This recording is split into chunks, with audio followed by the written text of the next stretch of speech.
Resourceful Designer, episode 93, Targeting a Design Niche.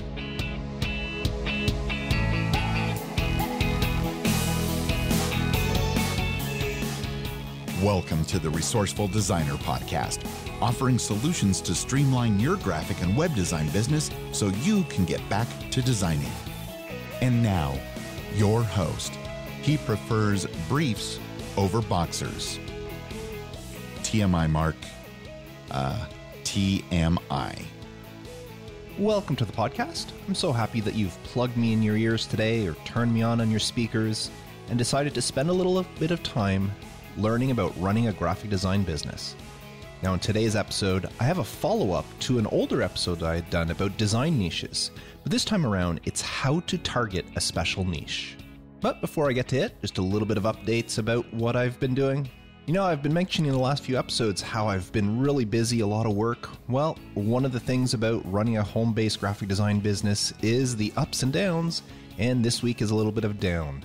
No new emails coming in, no phone calls, and most of the work I've been doing is either completed or out for proof. So I had very little to work on this week, at least client-wise, that is.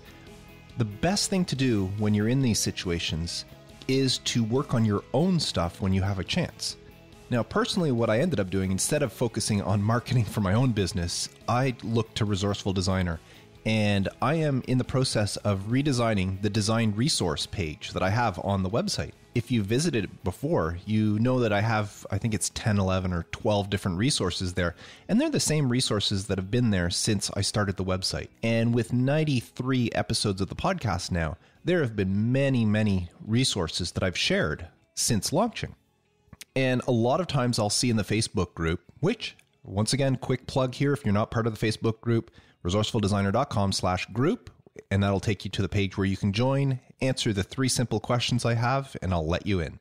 But I've seen in the Facebook group where people have asked, what was that resource Mark shared about this? Or I know Mark shared a resource, but I don't remember what episode.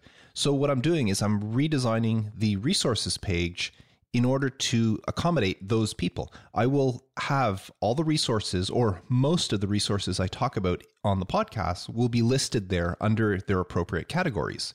So I'm not sure when that page will be launched. I was working on it a little bit this week, and it's coming along nicely, but I still have a lot of resources to add to it before I fully launch the new page. But that's what I'm doing. I'm taking advantage of a little bit of a slow week. It's not that I didn't have any design work to do, but just a lot less than I normally work on. So, taking advantage and doing some stuff for myself. Speaking of stuff for myself, this week's resource of the week is my very own 4-week marketing boost. Now, if you're unfamiliar with this, it's a small ebook, a small guide that I put together with 20 small steps that you can do to improve your marketing and your presence of your business. The idea was that if you spent 30 minutes every day for 4 weeks, Monday through Friday, accomplishing each one of these goals at the end of the 4 weeks, you would be in a better position to create a better first impression for new clients coming to see you or finding you for the first time. So it's kind of that's why I called it a marketing boost. It's a boost to kind of entice those people visiting your websites to hire you. Now, I've had great response from other people who have downloaded the guide, but if you haven't had a chance to, all you have to do is visit marketingboost.net, or if you are in the USA, simply text Marketing Boost, all one word, to 44222, and then it'll ask you for your email, and it'll email you the guide. So that's this week's resource of the week. I haven't shared it in a while, and I think it's worth mentioning again, especially in lieu of today's topic. Because once I'm done this topic, you may want to go back and change some of the stuff that I discuss in my Marketing Boost guide. Now, does that intrigue you? Now, before I get on with today's topic, I just want to remind you that all links I mention in this episode can be found on the show notes page by visiting resourcefuldesigner.com/episode 93. And now, targeting a design niche. According to Lynda Falkenstein, the author of Nichecraft, Using Your Specialties to Focus Your Business, Corner Your Market, and Make Customers Seek You Out, Lynda states that many people talk about finding a niche as if it were something under a rock or at the end of a rainbow, ready-made. But that's nonsense, she says. Good niches don't fall into your lap. They must be carefully crafted. And I agree fully with her. Targeting a design niche requires a certain process and a certain amount of time. Now, I talked about what a niche is and the benefits of working in a design niche way back in episode 54, which you can get by visiting resourcefuldesigner.com/episode 54. And if you haven't heard that episode, I recommend that you stop this one, go back and listen to episode 54 before continuing with this one. Because in that one, I explain exactly what a niche is and the benefits of why you might want to start or look into a niche for your design business. Where in this episode, I'm going to talk more about, once you've decided that you do want a niche down, how to target that design niche.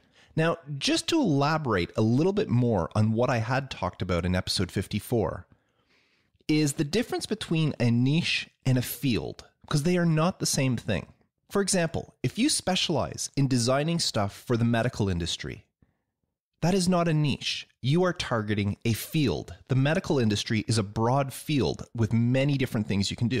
But if you specialize in designing websites for dentists, then you are targeting a niche. That is one small section of the big medical field. So I wanted to just set that straight, because many people think that if they are targeting, say, restaurants, well, that's their niche. Well, no, restaurants is not a niche. High-end Italian restaurants with a certain dress code might be considered a niche, but just the restaurant industry on a whole is not. Now, back in episode 54, I used Molly as an example of a great niche. Molly is a listener of the podcast, and she specializes in designing things for dog breeders, especially those who showcase their dogs in dog shows. See, that's a specific niche. She doesn't focus on people who hunt with their dogs, or dogs who do dock diving, which is another sport, or disc dogs, the ones who go catch frisbees and compete that way. That's not her niche. Her niche is dogs that compete in conformation, which is the dog shows. If she did focus on all those other ones, she wouldn't be in a niche. She would be in a field, the field of dogs or canines. Now, don't get me wrong. There's nothing wrong with that. I just want you to know the difference between a field and a niche. And also, remember, you can do both. I mentioned that in episode 54. You can have more than one niche, or you can have a niche and then have a broader business along with it. Even though Molly specializes in the dog show niche, that doesn't mean she's going to turn down clients who race greyhounds instead of showing dogs for conformation. Or for that matter, it doesn't mean she'll turn down a client who's a dentist and needs some design work done. As I said, you can have more than one niche, or you can branch off and take clients outside your niche. I mean, it's your business after all. Do with it what you want. Now, you may be asking, well, Mark, if I can work with anybody, even though I am targeting a special niche, what's the point of even having a niche? Well, I did discuss that in depth in episode 54, but here are the key points to why you may want to have a niche. There's 6 of them. 1, it's easier to identify potential clients. If you are hunting for clients, if you're going after clients, it's a lot easier to pinpoint clients within a niche. In Molly's case, all she has to do is find people that have dogs that are competing in conformation. Otherwise, you're looking for just about anybody out there. If you're a generalist and you're looking for clients, every single business out there could be a potential client, and that could be overwhelming. So it's a lot easier to identify a client in your potential niche. Number 2, when you niche, you become a sought-out expert in that niche. I've mentioned before on the podcast, and I use the example of the dentists. I knew a designer that specialized in websites for dentists. That was her specialty. And when it came to websites for dentists, she was sought out. Dentists would seek her out. They would hear about her, and they were seeking her out because they knew that that is what she did. She didn't just do any website. She did websites specifically for dentists. So when you niche down, you become a sought out expert in the niche. Number 3, you get better referrals within the niche. It's one thing to say, oh yeah, I got this great graphic designer. But if, again, let's use the case of the dentists. If one dentist is talking to another one and is looking for a website, the one dentist who had something done by this designer can easily say, well, I've got this great designer and she specializes in websites for dentists. The other dentists who may be shopping around, don't you think that would perk up a little bit? What's this? a designer who specializes in dentist websites? Can I get that information from you? So you get better referrals when you're in a niche. Now, number 4, there will be less competition in the niche. Yes, you are competing with every other graphic designer out there. But if you look at number 2 and number 3, number 2 being you are considered an expert, and number 3, you get better referrals and all that, there is less competition because when it comes to the niche, you are setting yourself apart. Yes, there are many, many designers who could make a website for a dentist, but by being a specialist in that field, you are isolating yourself, or not isolating yourself, you are setting yourself apart. And you now all of a sudden there's less competition for what you do as opposed to everybody who designs websites. Number 5 reason why you may want to have a niche is you can focus your marketing material. If you're designing websites, designing logos, designing brochures, posters, banners, storefronts, whatever, it is a lot harder to market if you have a general, broad client base. If you're marketing to auto mechanics and restaurants and yoga teachers and charities and lawyers and everybody, you have to have marketing material that appeals to a broader basis. And whenever that happens, it means it doesn't really focus on any one, unless you do a whole bunch of different marketing campaigns focusing on different ones. When you have a niche, you can focus your marketing material specifically on that niche. If I go back to Molly as an example, I'm pretty sure that all her marketing material, her business cards, her websites, any brochures, postcards, anything she does to promote herself will be focused towards the dog show niche. She's going to showcase what she knows, and it'll be much more appealing to the people within that niche. And the last reason why you may want to be in a niche, or niche, depending on how you want to say it, is increased chance of repeat business. Think about it. Once you get a client, and if the client is happy with your work, would a client want to give up a designer who specializes in their field and take a chance on another designer who doesn't? I told you there's less competition in a niche. Well, this is where it pays off, is once you get in with a client, if they're happy with your work, there's a good chance that they will never look for somebody else because it's too broad a market. Unless they could find another designer who specializes in the same niche that you do, chances are they will stick with you until the end. So those are 6 reasons why you may want to have a niche. Now, as I said, go back and listen to episode 54 if you haven't, because I talk about these and much more in greater detail. That episode is actually one of the most popular episodes of the podcast and the most shared episodes of the podcast. So again, if you haven't listened to it, check it out, resourcefuldesigner.com/episode 54. So let's say you do decide you want to niche. What type of client do you want to go after? Now, the trick is to determine your niche is to be very specific. Identify things like maybe geographic regions, the type of businesses or customers you want to target, what sort of people you want to work with. Because if you're not sure who or what type of business it is you want to work with, it's a lot harder to make contact with that sort of business. Makes sense, right? And the smaller and more focused your niche is, the better your chances of success become. If you say, I want to niche down and I only want to target startup companies, that might be too broad of a niche. But maybe you want to aim at, startup companies that create green, eco-friendly cleaning products for office buildings. That might be an easier goal. You might say, well, there's not that many clients out there that fit that goal.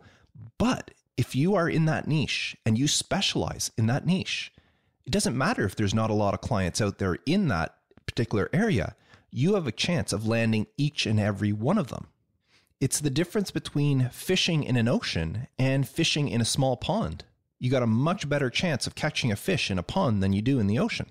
Now, keep in mind that it's always best to find a niche that you are familiar with and possibly even have some sort of passion for. When determining your niche, look at things like your interests, your hobbies. What are things you like to do? What are things you have a passion for? Those are the things you should be targeting, because the last thing you want is to be working in a niche that you don't really like or that you learn to resent just because of all the time you have to spend researching and working within it.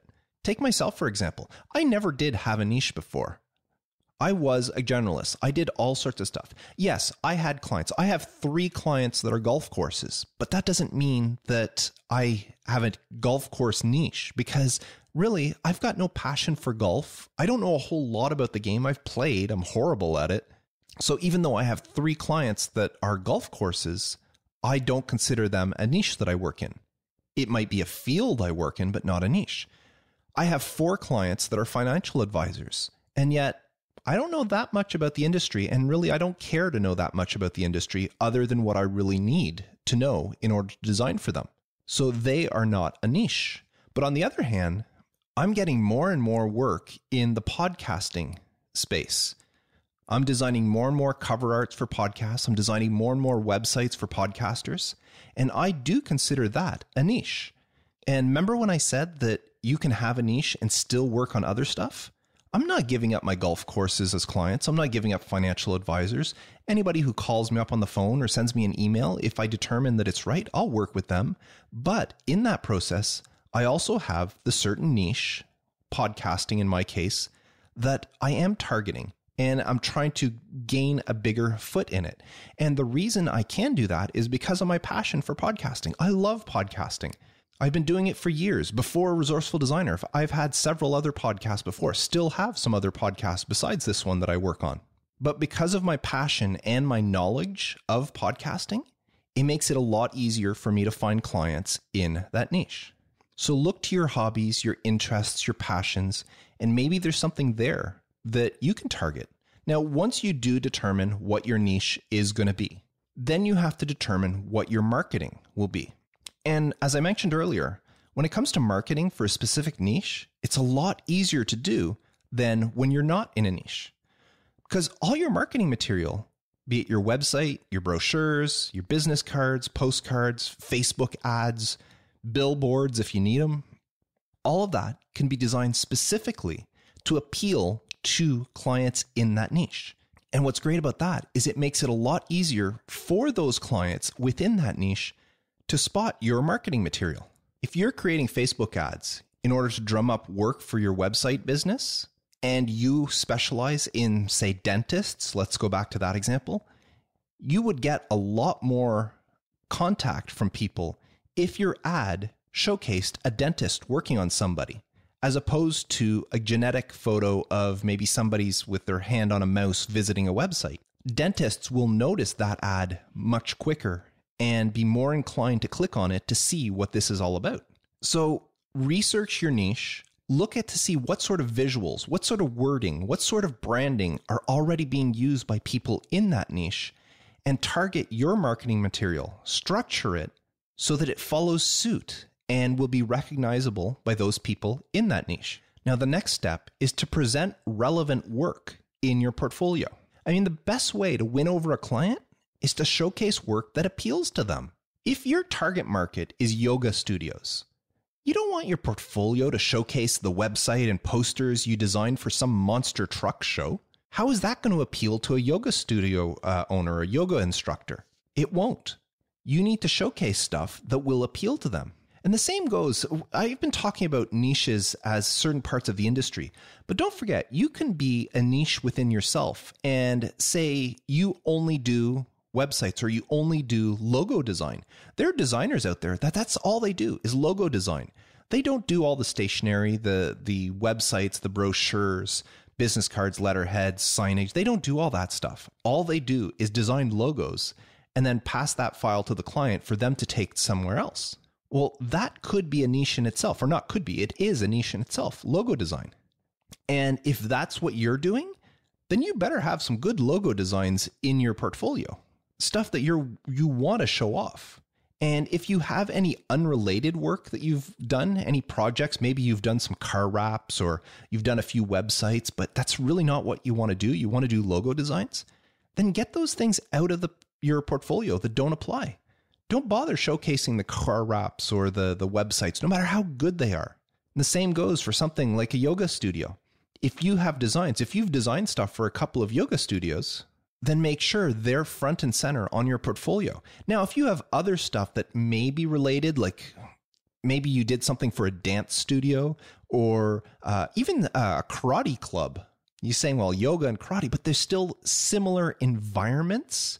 It might not be the same niche, but maybe the same field where it's instructional and it's groups and that. Well, that sort of stuff will appeal to a yoga instructor much more than a monster truck website and poster that you design. So keep your portfolio relevant. But remember, you can have more than one niche. So either, instead of just taking that other work off and not showcasing it to anybody, maybe put it on a different portfolio on your website, a different page. Maybe you have a section of your website devoted specifically to yoga studios because you specialize in that. Maybe that's a whole section of your website. Better yet, maybe it's a completely different website. You can create a whole new brand specifically for yoga studios and go after them. And then you have your main website that focuses on everything else. And you can have different portfolios in each one. So just keep in mind that you have a much better chance of being hired if you showcase projects that are similar to the niche market you want to work in. Now, once you have your portfolio and your marketing material all put together, it's time to start promoting yourself. Yes, this is where the grunt work comes in, but that grunt work leads to your success. You can start off by creating social media accounts that are consistent with the niche you're targeting. So if you have your main business that might be, Acme Design Studios, but then you have a niche business targeting yoga studios that's called, Namaste Design, which there's probably one out there called Namaste Design, but that's just an example I'm using. Well, create social media accounts for Namaste Design and run them in conjunction with your Acme Design Studio ones. And those ones for Namaste, you will just promote stuff and showcase stuff that has to do with yoga studios. It's just another way for people to find you. Now, another thing to promote yourself is drop by yoga studios or whatever business, whatever niche, drop by any place in your area, in your immediate vicinity, someplace that's easy to get to physically, and introduce yourself. You don't have to go in and say, here, I'm a designer, I'm here, I want to help you out.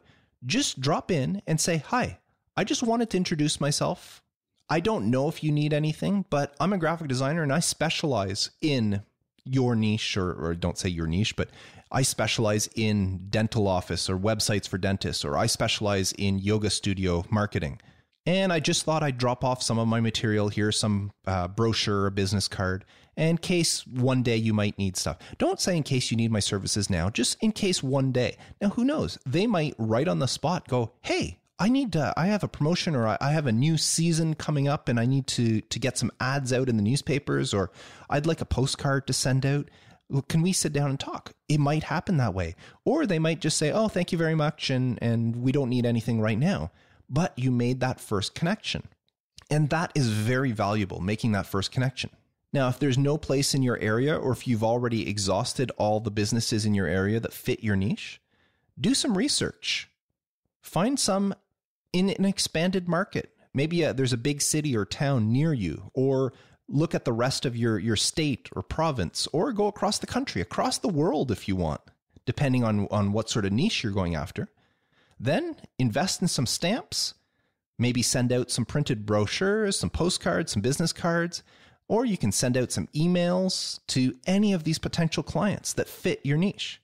Now, if this sounds like a lot of work, back in episode 62 of the podcast, How to Use a Virtual Assistant for Your Graphic Design Business, this is the perfect thing to use a virtual assistant for.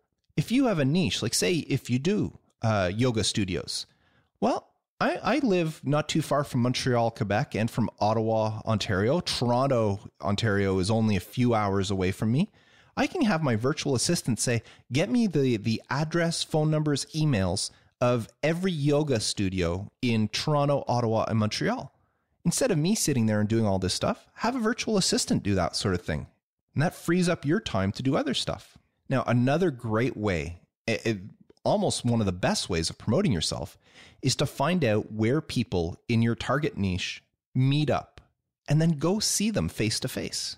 Imagine you're specializing in restaurants. Now, I said earlier, restaurants is not a niche, but say you specialize in websites for fine dining restaurants. This is not restaurants with takeout or order on the website. This is restaurants for fine dining, or websites for fine dining restaurants. That's what your niche is.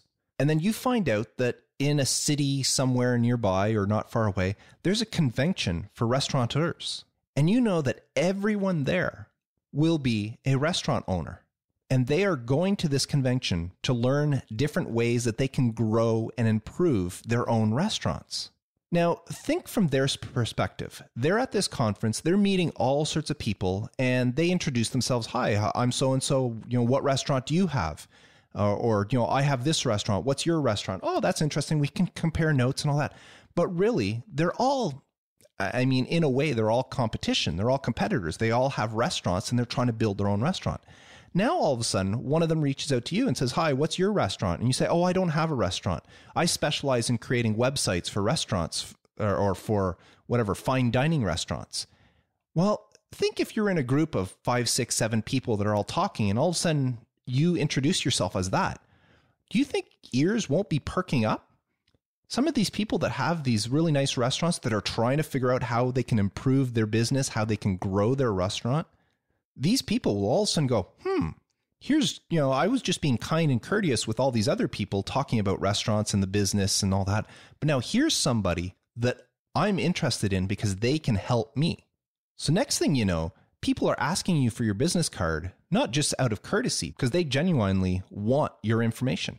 Some of them might pull you aside and say, okay, give me a little bit more information about yourself. What sort of stuff do you do? Or anyways, what I'm getting at is if you go to these places where your target market meets, whatever it might be, a convention, I don't know. But if you can go where they meet, you have a great chance of walking out of there with some new clients, some new projects, and some great material that you can use to promote yourself for other businesses in that industry.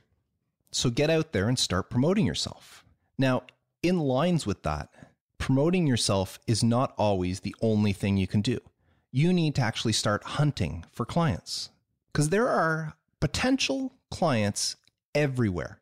They're in your hometown. They're across your state or province. They're anywhere in the country, anywhere across the globe. All you need to do is look for them.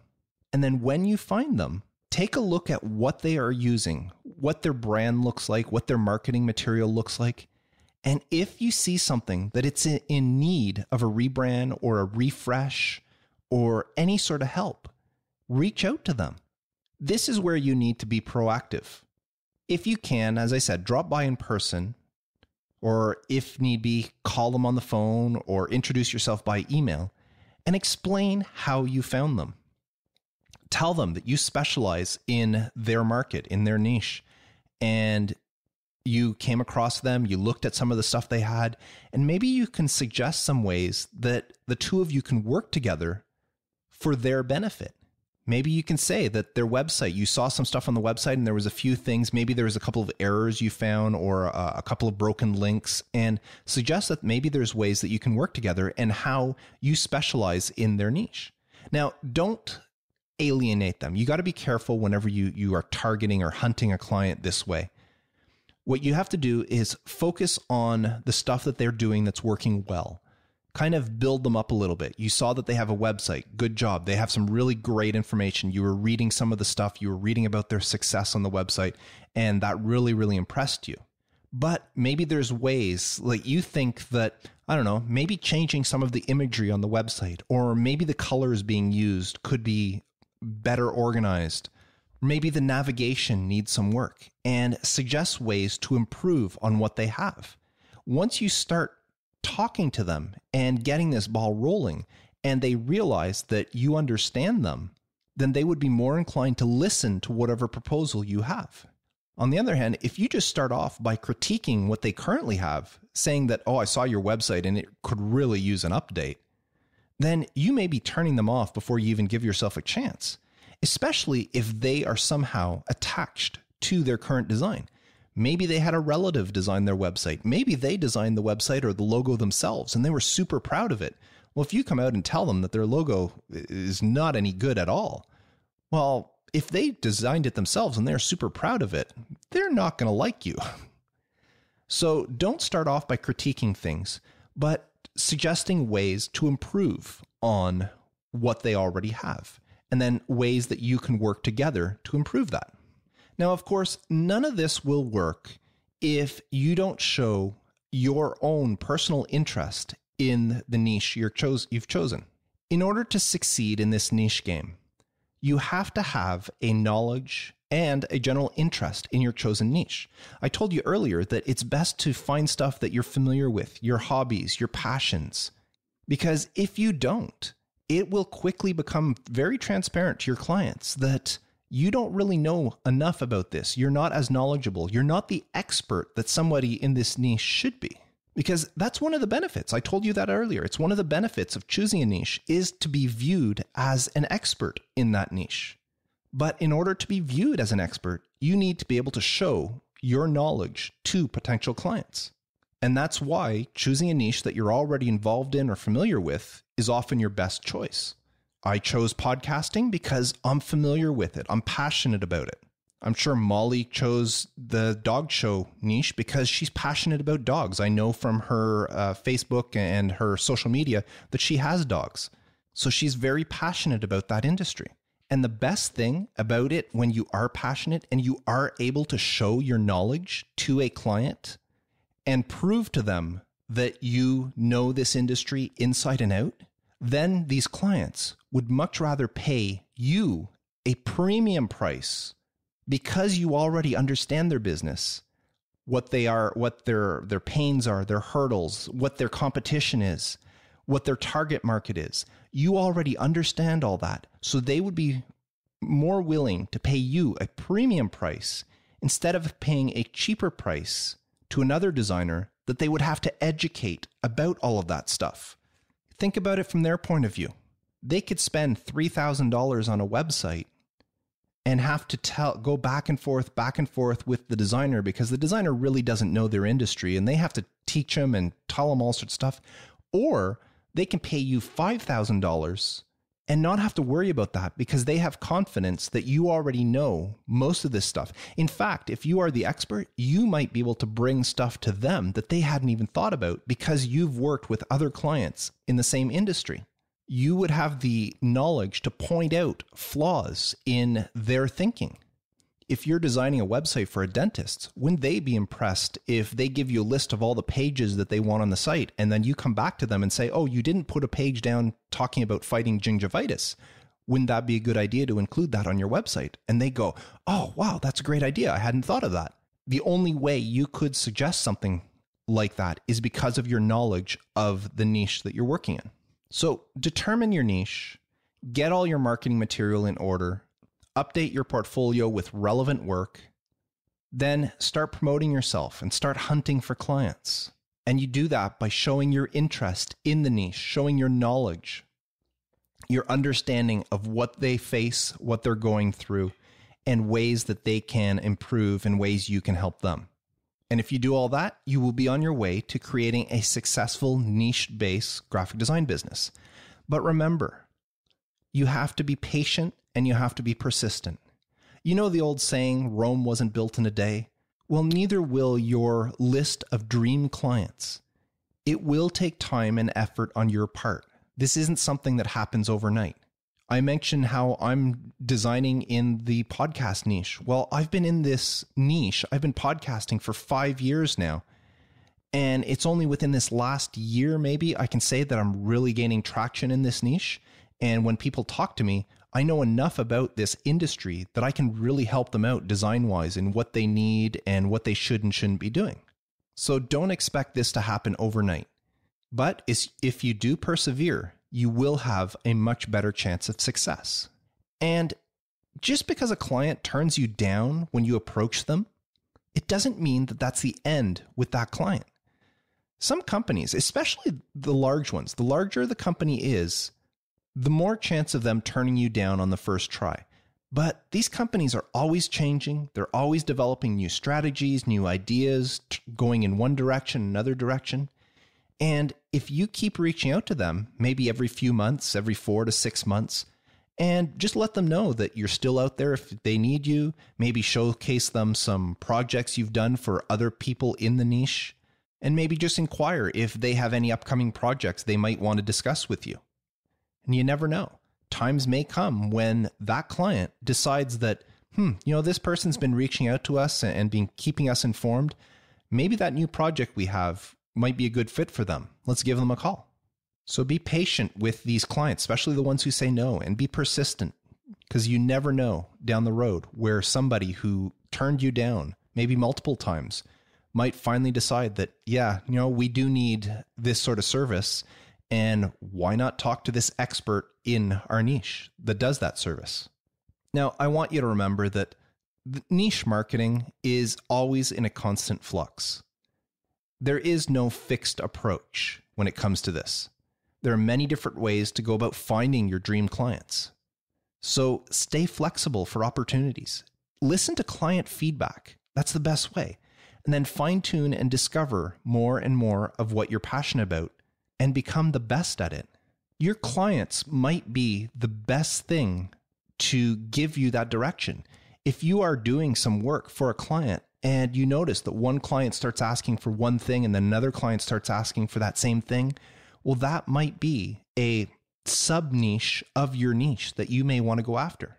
If you target designs for yoga studios and one yoga studio asks you, can you design some sort of big decal to go in the middle of the room on the floor? And you say, okay, that's a great idea. I'll design that. And all of a sudden another yoga studio asks you if you can do something like that. And you go, yeah, well, I did it for one other place. Well, I could do that for you. Well, now you just got an idea. Why don't you target all the other clients you have or other yoga studios who might have turned you down and just mention that, I can design these floor decals for you that go right in the middle of your floor. So when everybody's there doing the yoga, they'll see that right underneath their feet. And who knows? So listen to your clients, get feedback from them, and they may help you develop your niche even more. Now, one last thing before I end this topic. If you are a new designer or a recent design school grad, don't worry about it. You may not have the portfolio needed that I've been talking about. Simply create some sample designs within the target niche that you want to go after and show off your design skills. Now, this goes for experienced designers as well who want to go after a certain niche. I've mentioned in this podcast before, I broke into the podcast niche because I went out and I found a few people that I knew that had so-so artwork for their podcasts. And I took it upon myself. I created some good artwork for them and sent it to them. They didn't ask for it. I just sent them. I says, here's something. I was fooling around. I designed this artwork and you can use it if you want. You don't have to. It's just, I designed it and it's no good to me. Here it is. And you know what? They were very grateful. They did use the artwork I sent and they started spreading the word that, hey, if you need artwork, Mark's the guy to go to. And that's kind of how this whole thing got started in the podcast niche for me. So whether you're a new designer, somebody who just graduated from school, or maybe an experienced designer who wants to break into a new niche, create some artwork in order to showcase that. And it doesn't matter if you've never designed anything special for that niche before. As long as you're passionate about it, you have some knowledge about the niche, and you're able to show that you can design for it, even if it's just some sample designs that aren't for a real company, it will come through and you can use those to sell your work. Now, do be honest, however, and indicate if you are just creating sample designs, let them know that they are sample designs and you're doing them to showcase your work. Don't sell them off as real designs that you did for a client if they're not. And then as you gain clients in your niche and you do develop some other samples, some new portfolio pieces, slowly replace the sample ones in your portfolio until they're all real work. So I do wish you the best of luck. Niching is a great way to build your business. It allows you to focus on the clients you want to deal with in an industry that you are passionate about and charge more money than you could for other things. Because as I said, people are willing to pay a premium for somebody who understands their pains, what they're going through, and possibly has the solutions to help them. So that's targeting your design niche. Now, I would love to know what marketing methods you use to target your design niche. Please leave a comment for me by visiting resourcefuldesigner.com/episode 93 and telling me what marketing methods you use. And now, this week's question of the week. And this week's question comes in from Florida Boy. Thank you for all that you share. It helps encourage us that are looking to forward our own business growth. I'm personally looking to venture into my own business. I was wondering, you mentioned in a previous podcast that you use a virtual assistant, and they can be used for whatever kinds of tasks you may need them to do. To what extent do you think a lone designer or business owner should be answering the phone or using a virtual assistant to take your calls or messages? Also, how do you balance working, designing, with marketing yourself to new clients and taking care of business, paperwork, all when you are the only person to do everything? Thank you so much for your response. Well, thank you for the question, Florida Boy. Now, when it comes to the virtual assistant, personally, I know some people that use virtual assistants to go through their emails and to answer their calls. I've never believed in that. Because I am a solopreneur, I am the only person running my business. When somebody phones me, I want to be the one to answer the phone. Even though I answer the phone with my business name and everybody will ask, can I speak to Mark? And I'll just say, yeah, this is Mark speaking. I still want to be the one. I don't want somebody else. I don't want it to sound like I have a secretary taking my calls. Plus, the reason you use virtual assistant is in order to screen things. And I don't want somebody to screen things. I could look at my call display and I usually know if it's a telemarketer and then I just don't bother answering. So I would do that. Email, I know some people who turn their email over to their virtual assistant, and the virtual assistant will look through and sort the email into what's important, what should be answered right now, and then send it on to that person to look at. Other stuff that it's just interesting things, maybe some newsletters they're subscribed to. But I do most of that through just rules that I set up I use Mail for Mac and other people using Gmail and that. And you can set up filters and rules that'll divide your email as it comes in. So I have all the newsletters and things that I subscribe to go into one mailbox. I have all my clients' emails go into individuals. So every client I have has their own mailbox on my system. So any mail I get from them goes into that mailbox. So I can always keep track of the emails I receive from them. And other things like I just prefer to do it all myself. But as I said, some people can and do use virtual assistants for that sort of thing. I know somebody who just recently hired a virtual assistant to take care of their email. And he says it's really good, but he's not a graphic designer. He's running a different type of business. And during the day, he only wants to get emails that are related to his business. So what his virtual assistant does is anything that comes in that is business related automatically gets forwarded to him throughout the day, but all other stuff gets put into a folder. And at the end of the day, when he's done working, he can then go through that folder himself and decide what's worth keeping and what's not. So that's all they do. They don't separate and divide stuff off. It's just a matter of during the business day, he only gets emails that are business related. And he loves that his virtual assistant is able to do that for him. Now, you had another part of the question here which is balancing working and designing with marketing yourself to new clients and taking care of the paperwork and invoicing and all that stuff when you're the only person. And yeah, it is a juggling match. You can have virtual assistants do that sort of thing.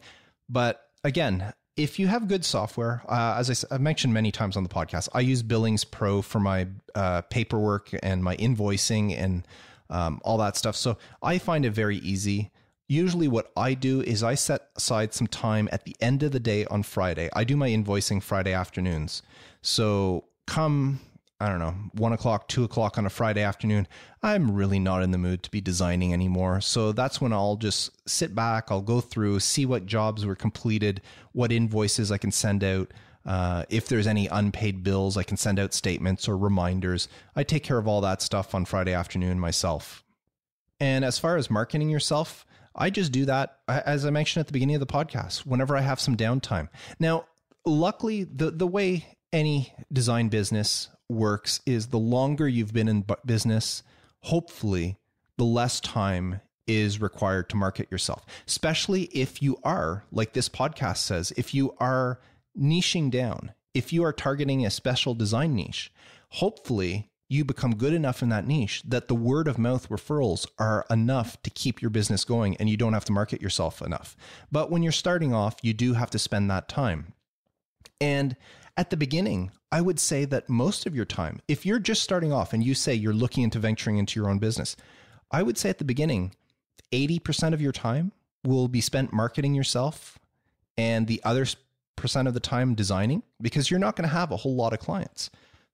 And you keep that pace where most of your time will be promoting yourself, finding clients, creating marketing material, and doing all that. In the meantime, you spend the remainder bit of your time designing what you are designing.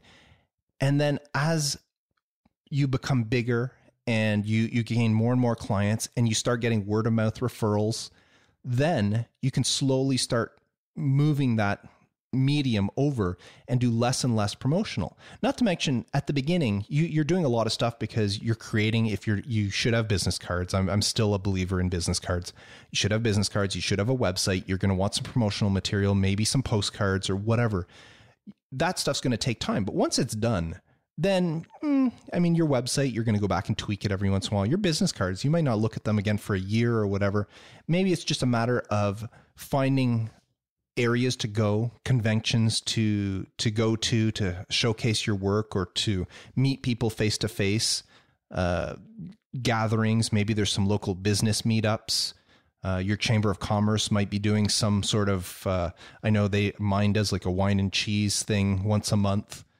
So spend some time doing those and building up your clients that way.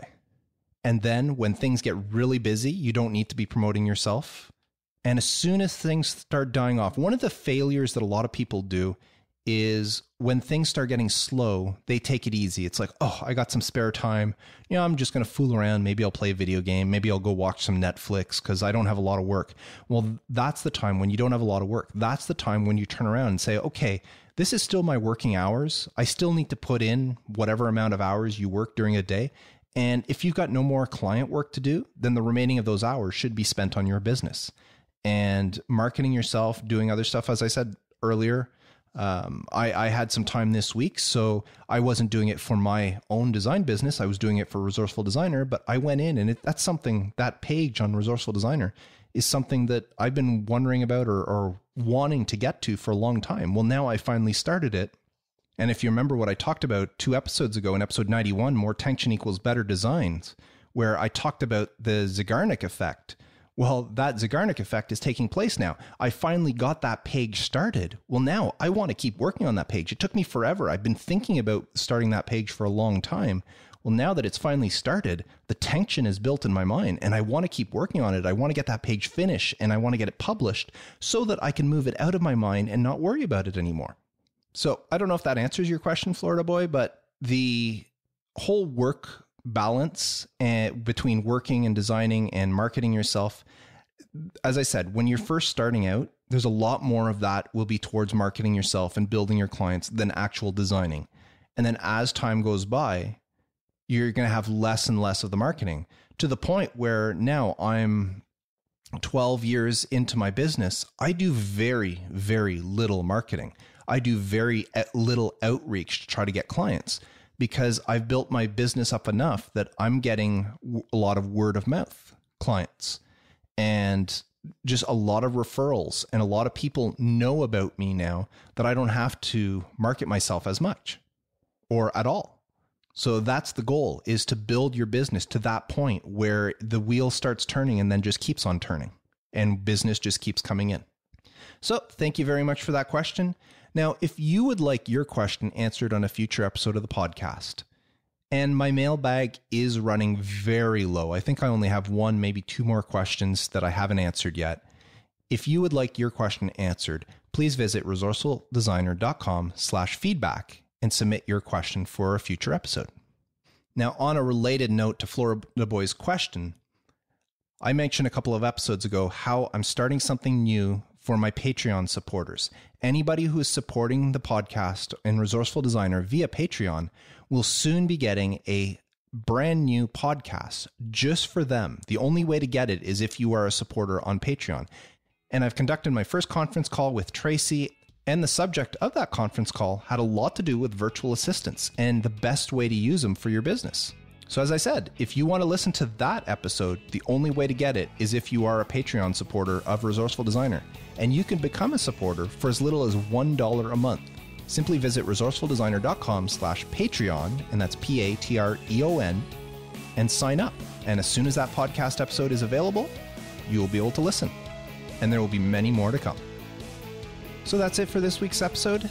Thank you once again for joining me. I do appreciate you spending the time you do with me each and every week. And if you enjoy this podcast, please share it with a fellow graphic designer and help grow the community. Until next time, I am Mark DeCote, wishing you all the best with your graphic design business, and as always, reminding you to stay creative.